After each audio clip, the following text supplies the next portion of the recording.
নমস্কার, প্রদেশে শিখার কিচেনে আপনাদের স্বাগত। ফুচকা, চুড়মুড়, দই বড়া বা পাপড়ি চাটের মতন আলু কাবলিও আমাদের কাছে ভীষণ পছন্দের একটা খাবার। আজকে আমি আপনাদের কাছে এই আলু কাবলির রেসিপিটা শেয়ার করব। তাহলে চলুন আলু কাবলির রেসিপির ভিডিওটা শুরু করা যাক।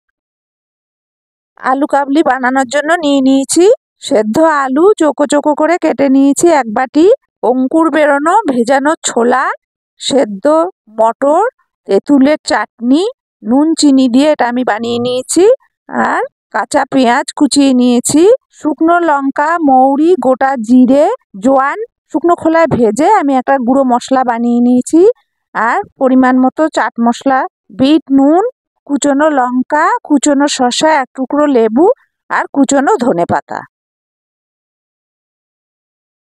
আলু কাবলিটা বানানোর জন্য আমি একটা বড় জায়গা নিয়ে নিলাম, তাতে আমার মাখতে সুবিধা হবে।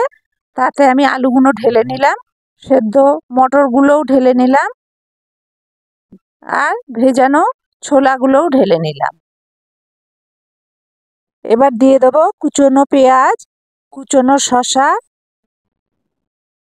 কুচনো কাঁচা লঙ্কা আর কুচনো ধনেপাতা। তার উপরে লেবুটা চিপে লেবুর রস দিয়ে দিলাম। এবার দিয়ে দেবো বিট নুন, পরিমাণ মতন চাট মশলা আর ঘরে বানানো ভাজা মশলা 1 চামচ। উপর দিয়ে দিলাম 1 চামচ কাঁচা সর্ষের তেল। তার উপরে দিলাম 2 চামচ তেঁতুলের চাটনি। এবার আমি একটা বড় চামচ দিয়ে ভালো করে মেখে মিশিয়ে নেব। আমার যতটা পরিমাণে প্রয়োজন আমি ততটা আলু বা অন্যান্য সব জিনিস নিয়েছি।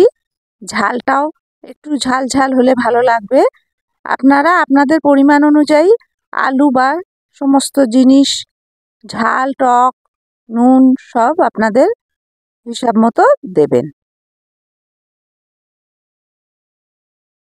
আলু কাবলিটা আমার পুরো রেডি হয়ে গেছে। একটা বাটিতে আমি সার্ভ করে দিলাম।